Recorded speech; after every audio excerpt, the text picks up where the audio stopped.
Hello and welcome back everybody to the Foodbuild factory, where today we're going to take a look at the forge. That's the guy you can see on screen right now, and as always I'm going to show you some gameplay in the first part of the video, and in the second part of the video we're going to take a look at the perks, mutations and everything else.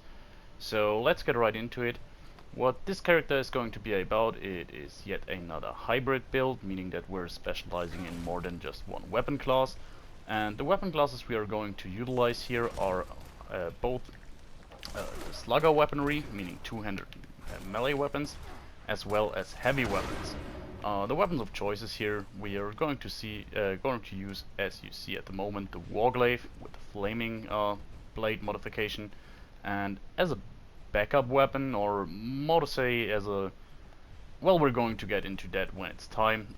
But we're also carrying a flamer that you will see sooner or later, and ultimately this is a hybrid combination that I wasn't all that fond of initially, like a year ago or something. It just didn't feel quite well to have quite a synergy, because, well, the main reason is both weapon perks lie in strength, meaning that both the heavy gunner perks as well as the slugger perks, you do need strength investment in order to utilize them, and that just means you're missing out on potential damage. Like, no way to do it. It's just you don't have enough special points in order to get all the damage perks running at the same time. Not to speak about additional damage perks like Incisor and Martial Artist and so on. Now, things have changed a little bit, and the simple reason is that nowadays, especially melee, is one of those weapon classes where the net gain you're getting from the damage perk cards isn't all that crazy anymore. So there's an argument to sometimes just not bother with the damage cards and rather use the points somewhere else. So what I'm meaning by that is, since everything is additive nowadays, 20% extra damage with 200 melee weapons doesn't translate to doing 20% more damage anymore. On melee weapons it is especially bad, because you're just buffing the base damage of the weapon, and that means the damage the weapon would do if you have 1 strength and no damage cards whatsoever. So therefore, 9 points of investment into slugger perks aren't all that worth it, and therefore you can go with less than the full. Okay, there's a rare side here, having the raiders on this occasion here, but we're going to slaughter them. Maybe we'll use our flamer. Works good against these guys, having a little bit of range here. And, well, back to the topic. So, yeah. Did we actually help the settlers here? Looks like it.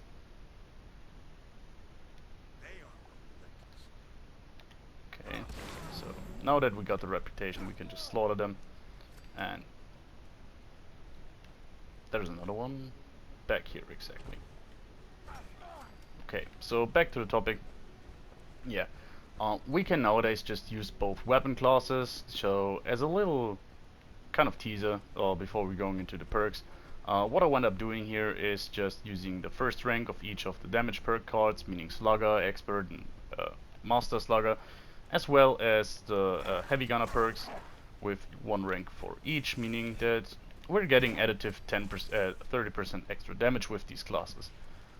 Melee just benefits from strength overall, and we're quite strong. There's a good bit of improvement that could be made here by going for higher strength.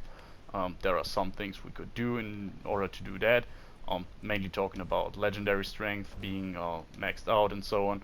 But yeah, I ultimately feel like everything worked out relatively well, and to big part that's just because the weapons we are using here are quite great. The warglaive especially is a weapon that really has a spot in my heart nowadays. It's one of the coolest melee weapons this game has to offer, in my opinion, not only because it is very strong, but also I just love how what they did with it, meaning that just by adding 1 weapon we actually get a few different options, because the modifications really do change the look of the weapon quite drastically, from a kind of halberd style plasma weapon to over this here sword on a stick, and also the cryo modification, which I already shown off in a previous video. So overall, yeah, I'm really happy with this weapon here. Okay, I really hope we can get through the video without switching batteries, switching controllers. As you saw there, maybe my controller is quite low on battery. So yeah, I hope we can finish the video, but I think it should be perfectly fine. As you saw there, using our flamer, which is the second weapon that I want to talk about. Yeah, this works very well, has a great damage output. Now obviously, investing more into it with more damage per cards could improve our weapon. And yeah, another thing that you could actually do is you could use the vaporization nozzle, which I'm not doing here. I have the standard nozzle. For those of you who don't aware, yeah, the flamer is bugged. I'm not sure if it was ever since the game came out or if it's something that was happening in a later patch or anything, but every time I used it, it was the case. If you're using the vaporization nozzle, you have absolutely no range whatsoever. The first time you're modding it, it's not the problem. The problem is once you're switching servers, something gets messed up and yeah, you just have no range whatsoever. Now, this is something that on this character wouldn't even be all that big of a deal, because we're built to be tanky. Most of the time we're fighting as a melee fighter, so using a weapon with very low range wouldn't be a situation that we're not used to, and ultimately you can definitely do that. I did it for a few hours of gameplay with this character. Wasn't a big issue. It's just a personal preference, to be honest. I just hate when I'm using the flamer and have to go right in the face of enemies. It's simple as that. So in order to get a bit more range out of the weapon, yeah, I just switched it back to the standard nozzle, losing about half of the damage in the process. It's really quite a big hit in damage output, but ultimately, yeah, I felt like it was the sensible option here. It's not the first time I've done this. I've done this in a previous video where I was using the flamer, and actually for the first time ever we're using two different weapons in this video that we've seen before. So the warglaive we are using here is an anti-armor swing speed version. I would have loved to use another one, but the only decent one I got in the meantime was an instigating one, which in and of itself is quite a good weapon, but I wanted to use the Tesla coils here. I could have switched them up, but they severely mess with the instigating effect, as you can imagine, because yeah, pretty much every single enemy that we are hitting already took a little hit from our Tesla coils, so the instigating effect doesn't work anymore. And yeah, ultimately swing speed is the thing I'm looking most for in melee weapons, so I yet again went with the anti-armor swing speed version. And the flamer that we're using is actually a vampire version. Vampire has faster fire rate, even though I'd argue that on the flamer, yeah, the secondary and tertiary effects aren't that important for the most part. You're perfectly fine with just using a vampire's version of 1-star. One thing this build is pretty cool at, which I'm not going to show off in this video here, is I used it with while playing with a friend of mine, and since we're using solely flaming weapons, I actually went for the, sorry by the way if I'm a bit distracted by, yeah, here it is. I was really sure that there was a legendary in there.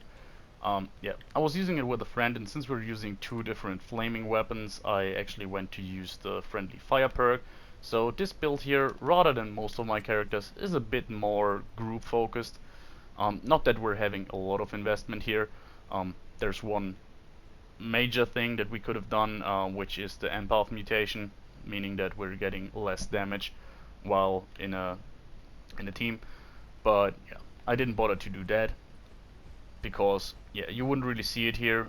The other thing I did is that I actually added is the friendly fire perk, so we can heal teammates with flaming attacks. Works very well with both the flamer as well as the warglaive. You will see that sooner or later. No, you won't see that, sorry. The thing is, I'm not sure if they patched it yet, but in a previous patch they broke it, and so these effects can't heal NPCs anymore. Um, this really is a perk that can be useful under usual circumstances, even if you're not playing with a friend that you want to heal or playing in a team but running around solo.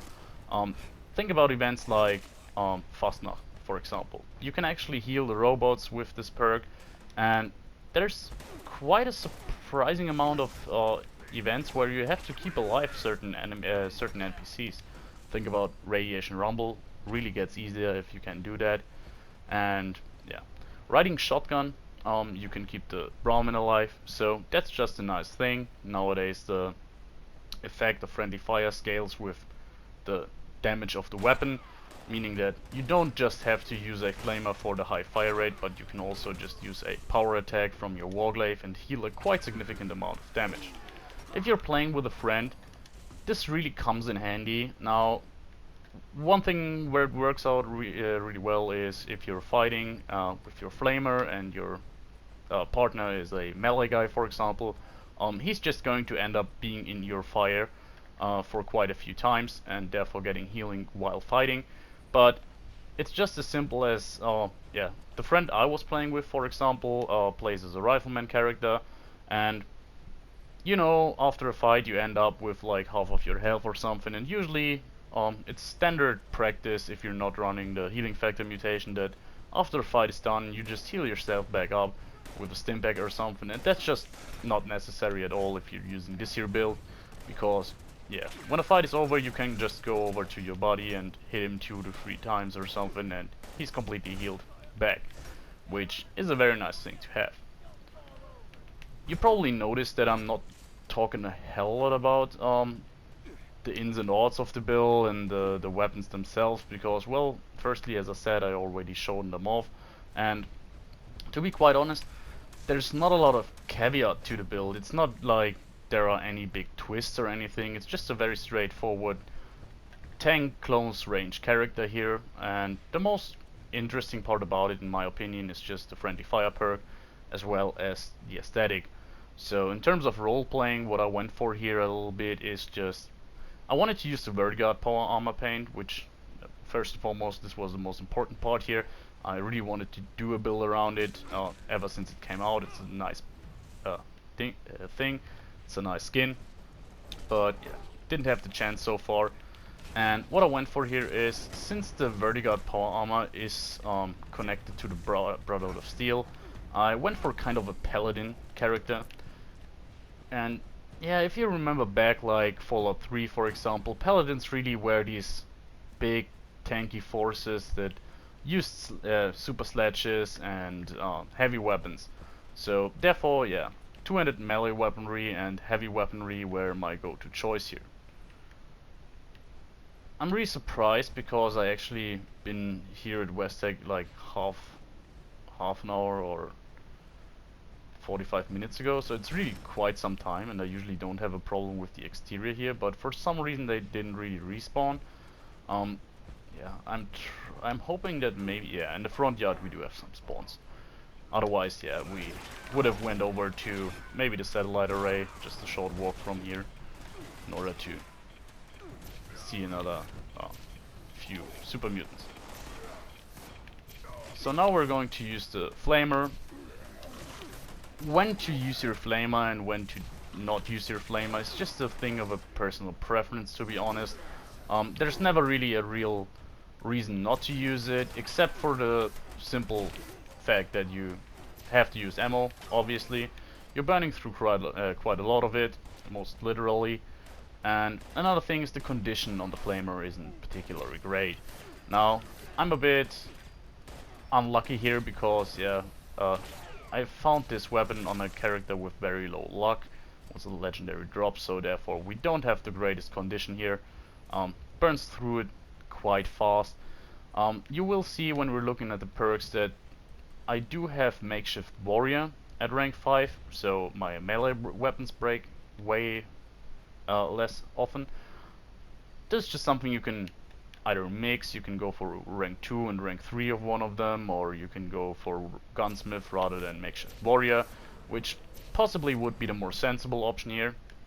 By the way, um, Flamer works surprisingly well against flaming floaters, which doesn't seem to make a whole lot of sense for me, but it's just the way it is. And yeah, back to topic. I just mainly walk around with my melee weapon here, that's why I went for Makeshift Warrior, and usually I just use the Flamer for either Scorch Beasts or anything along those lines. Or if I really get into crowded situations, for example if I do the AWL event where a lot of Mr. Gutsy's rock up to the place, that's when you can really kind of get swarmed, and yeah, having a vampire's weapon here, combined with Ricochet especially, really works out very well. So overall, I hope you enjoyed the gameplay, guys. Really been a pleasure to play this. I know this isn't a bit, this was maybe a bit bland, not exactly twists or anything, but yeah, I still feel like this was a really fun game, gameplay, and this character really is something you can pull together relatively easily and be endgame friendly. Yeah, as always, it's not really a queen killer or anything, so I wouldn't try to solo Earl or the queen, or maybe the Sheepscotch Imposter could be possible. I think the damage output should be here. But one situation where this build here really shines is daily ops, actually. You can survive pretty much every daily op. You have the damage output to finish them relatively fast. Ammo isn't really a concern there, and you can keep yourself alive relatively reliably. If there are resilient enemies, you do have a very potent melee weapon, so you're basically set for every single situation. You can really do them all. So yeah, as I said, I hope you enjoyed the gameplay, and now we're going to take a look at the more in-depth things. So first and foremost, here we see our mutations, starting off with bird bones. Pretty simple. I do this often when I'm in power armor for the simple reason that yeah, it just slows our falls. I mean, strength debuffs are a thing. We're reducing them. We do have class freak, so it's actually just -1 strength here, so it shouldn't make all that much of a difference. Extra agility is nice, but not so useful. It's really just to remove fall speed so we don't get into the stagger animation when landing with our power armor all that often. Next perk here is completely useless. I'm gonna remove it sooner or later on my melee character. I was just experimenting with this character doing a Vets melee character few episodes back, so that's just a leftover. Yet another -1 to our strength. By the way, it appears as -4 in both situations, but we do have class freak, this is just a visual bug. So overall, yeah, we do have -2 strength, which directly decreases our melee strength, but not as much as you would think, so it's definitely okay. But yeah, Eagle Eyes is no benefit whatsoever to us. We don't need extra perception or crit damage since we're not using VATS. So yeah, this is just dead weight and just a debuff. Don't get Eagle Eyes on this occasion. Marsupial, however, yeah, you always want to have Marsupial basically, more jump height, extra carry weight, we're gonna take that. Speed Demon, while we're on a melee character primarily, I would always argue to use Speed Demon as one of those mutations that I have on every single character just for the movement speed. And the penalty just doesn't really concern me. Yet again, we do run Class Freak, so it doesn't matter anyways, actually, but yeah, nowadays with no debuffs to being hungry or not well hydrated, so Speed Demon is just a must-have in my opinion. And we're using the Flamer, so we're reloading every now and then, so we have a benefit there as well. And lastly, we do have Talons and Twisted Muscles, so -1 agility from Talons, not really any benefit since we're not using any unarmed weapons. Dead weight here, but yeah, just a -1 to agility. Think about it, if you maybe want to go outside of power armor, use a power fist or something every now and then, Talons would be a good idea, but the debuff wasn't enough to justify removing it here. The other important perk here is Twisted Muscles. Extra melee damage, chance to cripple, that's really important. Gun accuracy, yet again we do have Class Freak, it's -12.5% actually. Yeah, this is a bit crippling since, yeah, we want to use the Flamer every now and then. It's not a terribly accurate weapon to begin with, but as you saw during the video, it's definitely manageable, and since we're moving in so we're working in such close ranges anyways, the negative gun accuracy isn't that big of a problem here. A few notable mentions, maybe healing factor could be something you could think about, but honestly, you're having a vampire's weapon with fast fire rate on you. If you really want to heal up, you just trade something like 20 flamer fuel on the next enemy in for a full heal, so that's not really a big concern.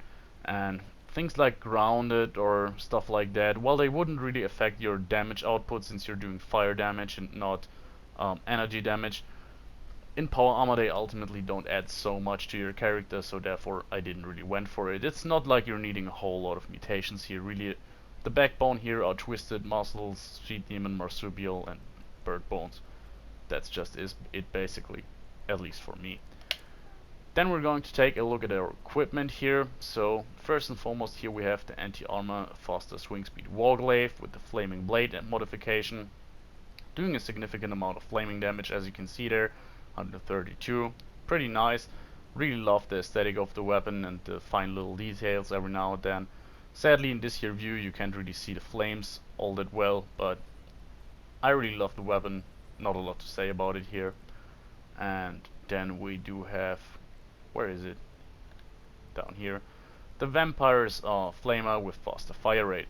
I went for the Death Breath skin here. A pretty simple reason, honestly. The skin is new, I never really used it and I just wanted to use it for once because I really love the skin. Doesn't perfectly fit our character here. I mean, you could think if you're kind of a paladin that's a bit more battle hardened that maybe you will use your most trusted weapon and modify it a little bit, customize it. So it's not out of the realm of possibility, but would definitely fit a raider a bit more. I was really tempted to just go without any skin, works well with the power armor, but since it's a new skin I wanted to use it, so feel free to do whatever you like here.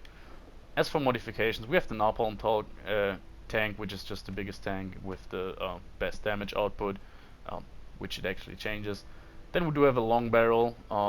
Yeah, this is basically the thing you want to change back to a standard barrel and back to a long barrel if you want to use the vaporization nozzle. If you get into a server and your weapon is bugged, you can do the trick I just said, mod the weapon with a standard barrel, then go back to the long barrel and you should be fine as long as you're not leaving the server. It's just tedious and resource heavy in my opinion, and I don't really want to bother with it, so I went for the standard nozzle. We do have a huge propellant tank and that's basically it here. So yet again, bit more to talk about but not that crazy. And in terms of our armor, yeah, really big problem here. We're using XO1 armor and not anything Brotherhood related like the Ultraside armor, for example, or T51. Quite simple reason here. I had this armor already modded out for a melee character, so I went with it even though it's not exactly law friendly. If you really want to bother with that, go for something like T51 or Ultraside. Ultimately it didn't really matter though because I put a skin on it, so therefore I went with this here. We do have calibrated shocks on the legs for an additional 100 carry weight, which comes in very handy. Then we do have Tesla coils on our torso. Already seen it during the video, I already talked about it. There's a few different options you could go for here. Talking about things like core assembly plant for faster AP regen, which is always nice, more power attacks and so on. But we're using dodgy, so one very good combination would be to go for a kinetic dynamo, so you can get AP back when you're shot, and therefore you have basically kind of infinite dodgy, unless there are some certain circumstances. But yeah, go for whatever you like here. Obviously the Vertigard, jetpack is very cool, but that's just personal preference. Nothing you desperately need here in my opinion. Then we do have the optimized modification for our arms, meaning that power attacks cost less action points, which is just very straightforward. And lastly, we do have the helmet, which has no modification. Go for intelligence, if nothing else, but nothing you need. The only thing I did here was using a red headlamp, just because it fits the whole flaming vibe very well in my opinion. With that being said, let's get into the perks, and already you can see in strength this is very messed up on first hand, but Actually, it's not that crazy. We do have Blocker here, Incisor and Martial Artist. These are the most important perks. Incisor and Martial Artist, these two perks add more damage output to your melee weapons, in my opinion, than all of the damage perks combined. So these are just must-haves for faster swing speed and more armor penetration. Very straightforward. Blocker reduces incoming damage, but always at relatively low range, if not melee range. So reducing 45% of the incoming melee damage is a very nice thing to have. And then we do have Heavy Gunner, Expert Heavy Gunner, and Master Heavy Gunner at rank 1, as well as Slugger at rank 1, Expert and Master Slugger at rank 1. Just as I said, additional 30% damage to both our heavy weapons and our slugger weapons. Pretty straightforward yet again. For perception I went with rank 1 of concentrated fire. As you can probably imagine, since we're not using VETs, there's nothing we desperately need here. Concentrated fire can be nice, maybe you can use it sometimes with Flamer if you want to do that really, but ultimately nothing we need here. Go for rank 1 of glow sight if you don't know what to do else. Fire in the hole can be funny, you can use Molotov cocktails to just fit the vibe a little bit, but that's it. For endurance, I went with a very straightforward combination of endurance 7 with rank 3 of fireproof, which is always beneficial, and life giver, just because it's a net positive, a bit more hit points, never hurt. Stuff like adamantium skeleton, for example, doesn't really do us any favor here in power armor since we're not getting any limb damage at all. Go for whatever you like. I just felt going lower with endurance really made it so I used more stim packs, and I felt like endurance 7 with this combination was a nice little sweet spot where, yeah, most fights ended relatively easy, and I just had to switch in my flamer every now and then to be back at health, but don't run through stim packs all that fast. Then we come to charisma, which is relatively high for my builds at least, with rank 7. We're going for rank 3 of tenderizer here. Our weapon is relatively fast swinging, the Warglaive, but this is mostly beneficial for our flamer, so 10% multiplicative damage, very straightforward. Friendly fire, I talked a lot about it during the video. Yeah, gives you the ability to heal your teammates while attacking them with flaming weapons. Works with both our Warglaive and our flamer, and hopes are that sooner or later it will yet again work for NPCs in the game, which makes it a lot more useful in my opinion. And lastly, we do have rank 1 of strange numbers, so keep in mind, if I'm running in a team, or if you're running in a team, pretty much always there's someone who has mutations and you're just getting 25% more strong mutations, which means more damage output since, yeah, Twisted Muscle give you more melee damage, and that's boosted by 25% with this here perk. So, relatively straightforward. For intelligence, we do have Makeshift Warrior at rank 5, batteries included at rank 3, and Stabilized. So, Stabilized, most important perk here, gives you a lot of armor penetration with your flamer and also a bit more accuracy. So, it firstly kind of negates the negative effect from the Twisted Muscle mutation, meaning that we do get a lot of gun accuracy here, but most importantly the armor penetration, which really works well on the flamer since it has relative little base damage and high fire rate. So yeah, armor penetration definitely nice here. Batteries included, pretty easy. You want to have fusion cores on you for your power armor, and you want to carry fuel, which can add up quite a lot. So reducing its weight by 90%, nice thing to have. And this here I touched on in the video again, Makeshift Warrior, because for me my daily driver was basically the Warglaive. Really depends. If you think like you need it more for guns, go for Gunsmith. Yeah, as I said, you can completely ditch this, by the way. You can run both the weapons without any perks that give it more durability or reduce their durability drain, but I wanted to have relatively high intelligence on this character here.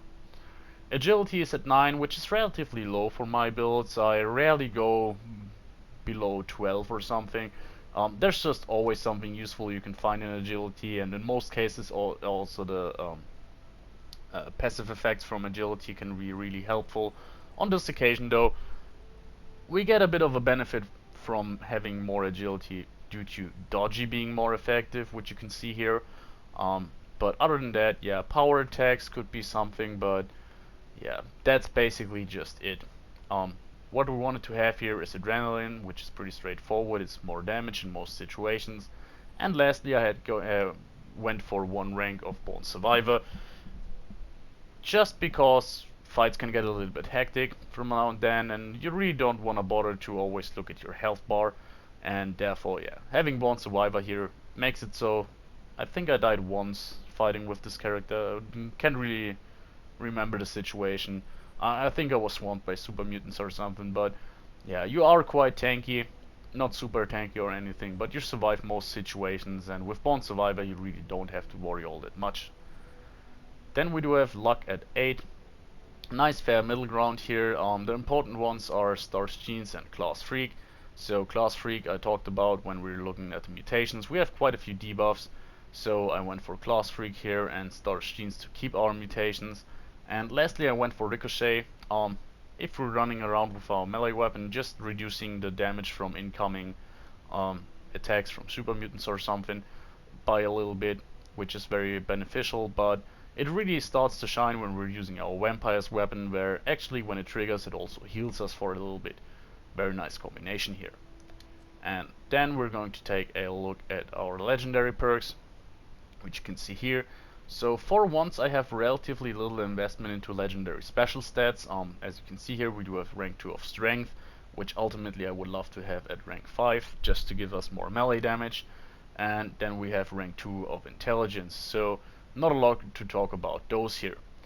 The more interesting part, electric absorption, I have it on pretty much every single character that runs in power armor. It's just a net positive, rendering some enemies pretty much useless, like assaultrons. They actually heal you and also redrain your fusion core, so you don't have to worry a whole lot about that. It's just a good perk. I would recommend it if you're in power armor pretty much always. Then we have rank 2 of collateral damage, meaning we have a 30% chance to let enemies explode if we kill them, which works relatively well with the Warglaive. Also, as far as I am aware, the damage dealt by the explosion is tied to the damage you're doing with your weapon, so it's not always the same. If you're using a stronger weapon, the explosion can be stronger. That's at least what I heard, or what I read quite a few times, in quite some convincing arguments, I might add. And yeah, I just went for it. Works very well with the whole theme. It's really nice if you're fighting a lot of ghouls and you kill one and it ends up in an explosion. Then we do have taken one for the team, one of the very good legendary perks, which I rarely use because I mostly make solo builds, but if you're running in a team, there's never really a good argument against it. Just 20% more damage if enemies attack you, which always happens all of the time, so yeah. This is also multiplicative. It's basically follow through for team members, if that makes sense. And lastly I went for Sizzling Style. To be quite honest with you, I don't think you have to fear fire a whole lot, even if you're fighting Earl or something in a team. The fire damage probably won't kill you, but it would be a bit odd if we didn't use that perk when we're running a complete pyromaniac basically. So that's why that's there. Yeah guys, and that was basically it. That was the Forge. I hope you enjoyed it. I really had fun with the build. Whole lot of fun actually. And look at that thumbnail, isn't it great? So anyways, we're going to see us in the next video guys. Till then, bye.